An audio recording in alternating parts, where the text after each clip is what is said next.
A couple years ago, the 2017 NBA draft lottery looked like it was going to have a lot of big disappointments.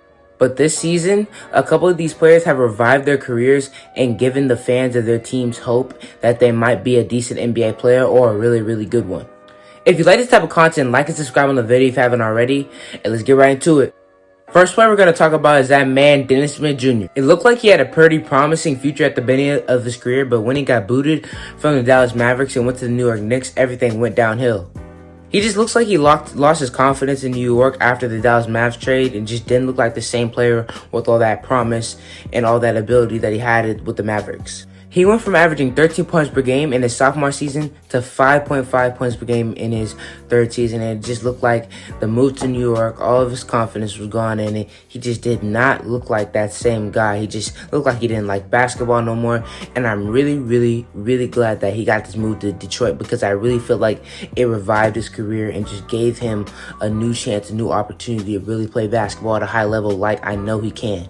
Since Smith has been traded to Detroit, he's played 10 games, but in the 5 games that he started, he's been averaging 11, 5, and 3 on okay efficiency. He's never going to be a great and high efficiency guy, but he's shooting the ball decently and fine for how he plays, and he's just looking more athletic. He's looking like he's having more fun, and Detroit may be the right place for him to revive his career again, and he may be the guard for the future. Although they do have Killian Hayes, who says you can't experiment with other players? Maybe Killian Hayes not the guy. I know he was hurt, but Dennis Smith Jr. has a lot of insane abilities with his athletic ability, and he looks like he's been able to facilitate decently since he's been with the Detroit Pistons. So I'm really excited to see what he can do in the future.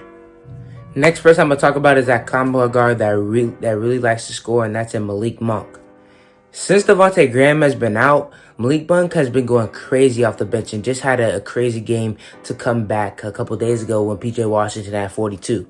And he's just looking like that guy off the bench, that scoring machine, that Lou Williams type of player, you know what I'm saying? I feel like he can be that for this Charlotte Hornets team, coming behind LaMelo Ball, being that nice sixth man.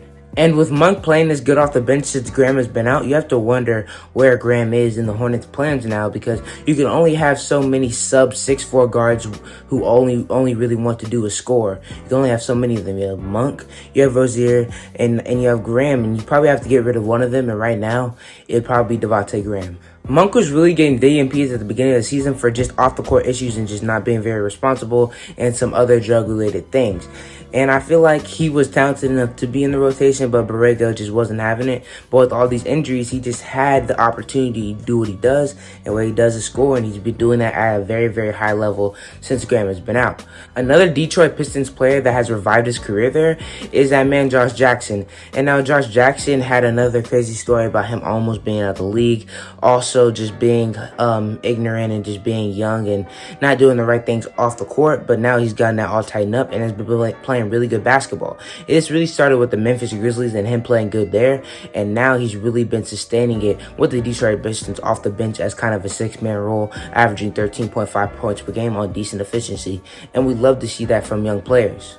With that 13.5 points and just really being decently efficient with it, added on with the really good defense that he showed out of college and showing that potential in the league a little bit, he's become a decent player in the NBA, and I'm excited for him to keep that up, because he can be a good and valuable player on a championship team. I really think so, because of his defensive ability as well and his length and things like that. And he's also turned into a decent scorer off the bench. So I'm really glad that Josh Jackson and really all these players that I've named have really revived their careers and become decent rotational players.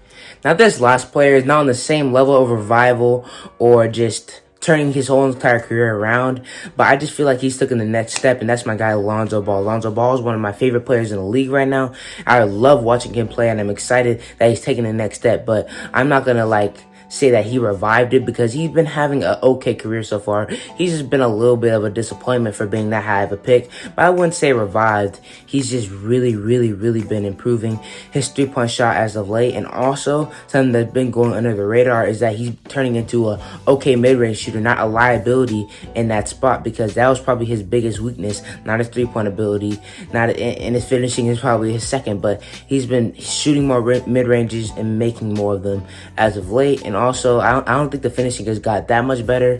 He still has to work on that, but his shooting overall has improved so much, and his defense is way better than any of us thought it was going to be coming into his career. He's really an elite defender at this point. And also, obviously, his three-point shooting is like 46% at this point, and you really can't say anything. 46% in February at this point, you really can't say anything about that.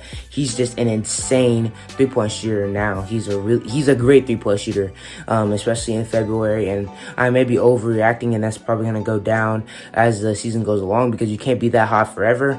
But he's turning into like a really, really valuable starting point guard in the league, and it's crazy that the New Orleans Pelicans are thinking about not re-signing Josh Hart and Alonzo Ball because they could be so good next to B.I. and Zion Williamson. Alright guys, that's all I got for you guys today. If you like this type of content, like and sub on the video if you haven't already. And I'll see you guys next time.